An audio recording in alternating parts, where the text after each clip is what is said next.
Eto na mga idol, Cuadrolas Jonvel Casimero ay napansin na po ito ng ESPN sa kanyang pagkapanalo dito kay Luis Panteranere. Rank number 7 na po ito. Pag-usapan natin yan mga idol. Cuadrolas Casimero, tutulungan daw itong si Carl James Martin kung mapalaban dito kay Pilipos Netomba. Yan ang ating pag-uusapan ngayon mga idol. Pero kung bago ka sa ating YouTube channel, baka pwede makahingi ng isang like, subscribe at pakipindot na rin ang ating notification bell mga idol para ma-update kayo sa ating mga bagong video na katulad nito. Well mga idol, ayon nga sa ating pinagkakatiwalang source na ito pa lang si Carl James Martin mga idol ay talagang matagal na daw itong nililigawan ni Pilipos Netomba, ang isa sa mga pinakamalupit din na nakalaban ni Casimero. Kumbaga isa sa mga nakasurvive na nakalaban ni Casimero mga idol. Talagang pinagulong at nangisay ito sa kanyang lip hook, pero nakabangon pa rin mga idol at nakasurvive talaga. Grabe dito si Pilipos mga idol. Binansagan nga itong parang palat ng elepante daw ito.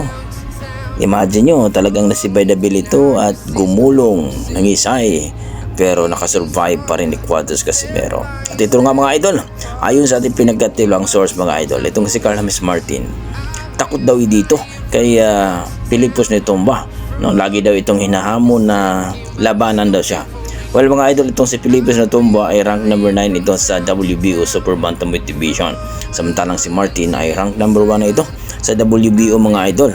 Kung baga isang post na lang ay mapalaban na ito for championship bout. Kung maganda mga idol, mapalaban itong si Carl James Martin dito kay Naoya Inoue.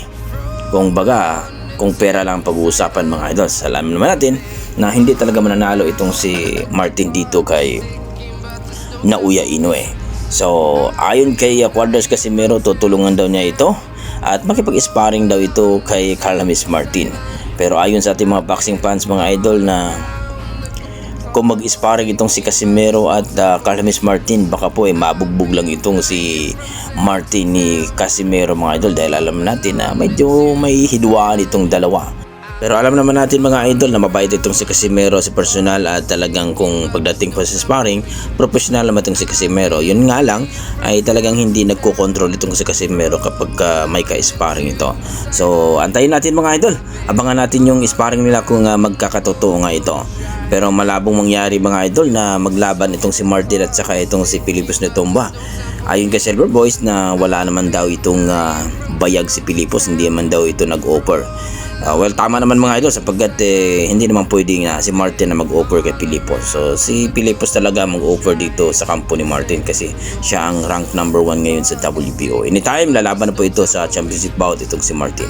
Sa kabilang banda mga idol, eto na nga, napansin na nga itong si Cuadrolas Casimero sa kanyang pagkapanalo dito kay Luis Panteranere, na kumbaga ay napakalupit na performance talaga, excellent performance talaga. Imagine mo 6 times na knockdown itong si Neri mga idol sa buong karir niya. Ngayon lang siya binaboy ng talagang hindi mo makapaniwala mga idol, 4 na pieces na gumulong sa isang round.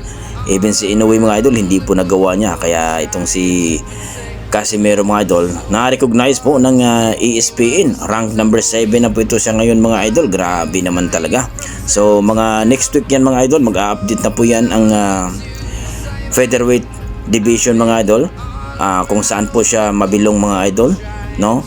Kung WBC, kaya si Neri po ay rank number 5 po sa WBC. So maaari pong si WBC po siya magkaroon ng ranking itong si Casimero. Pero ngayon mga idol, rank number 7 na po siya ngayon, no? Dito po sa ESPN, dito po sa featherweight division. So good news po yan mga idol. So kayo, anong masasabi nyo sa good news natin mga idol na rank number 7 na po itong si Casimero dito po sa ESPN, no?